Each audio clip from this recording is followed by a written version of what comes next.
Good morning. I think we have a situation. I woke up to this. Something drug this box out from underneath that table and did that. I think it was probably a rat. But I was sleeping in here, and hey, mister, what were you doing last night, huh? Hey. Why weren't you protecting me from the rat? Yes, I am again. This is 4 times in 3.5 days. Yeah. I keep forgetting things. So I just got some cement board, the adapter that I need for my chimney. So I think we've almost got everything we need. I'm sure we don't have all of it though. Okay, so here we are. I just fired it up again. Just trying to get all of this oil to cure, or at least as much of it as I can. But I just lit it and it already is putting off so much heat. It's really so cool. Okay, so we are installing the stove. First order of business is moving all this stuff and this table from over here to over here. Let's do it.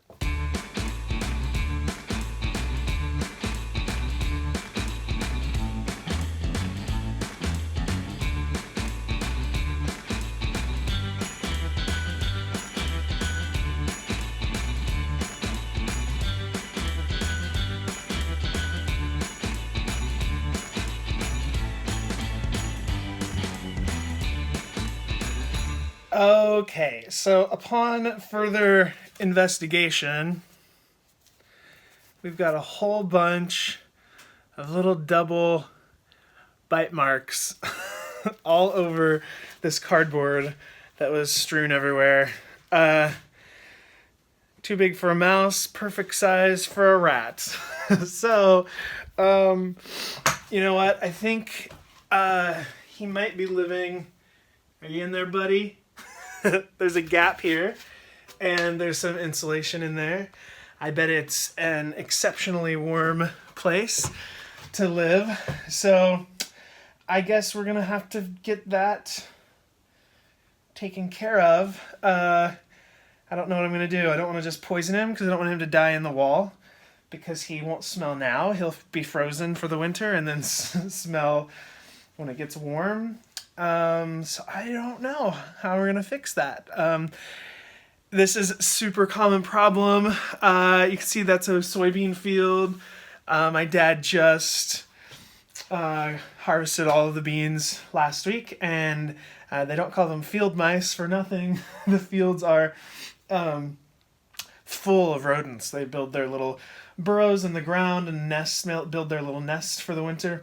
And when they combine the crops, they no longer have that awesome cover that they had from birds that are swooping down to get them, and our dogs love to go out there and burrow down and snatch them up and eat them. So they start escaping to the refuge of homes, which are also warm right now, and it's getting cold, so not a new problem. It's a huge problem on farms, and then I moved to New York City, and there's rats everywhere in New York too. So I'm not scared of a little rat, but I do want it not in my bus.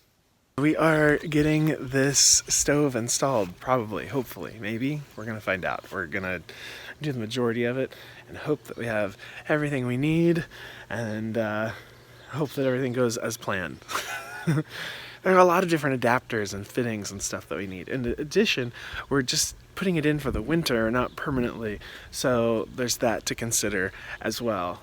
It will be in permanently, but right now, like my floors, it's not ready to go in permanently, but I need heat. So it's going in semi-permanently, and then we will finish it up at some point. Anyway, let's do this.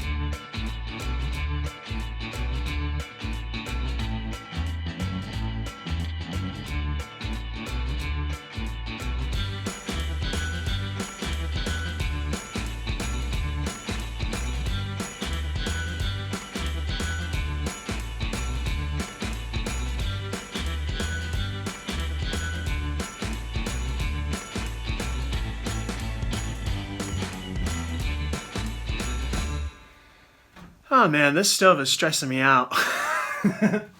So here's the thing. So, you know, with any heater, especially a wood stove, you have to think about your minimum clearances to combustibles. And for this stove, it's 36 inches. That can be reduced to 12 inches if you install a proper heat shield. So the problem is, basically this wall has to go back 2 inches. So I am going to disassemble this this wall and put it back there, and it's gonna be fine, I guess. Let's just do it.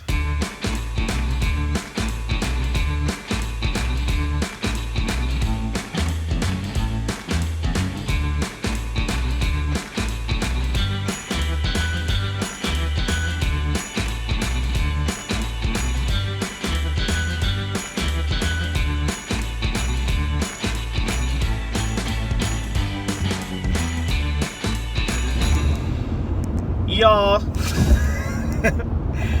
it has been a day, and I'm not in a great mood. Leroy's here, apparently.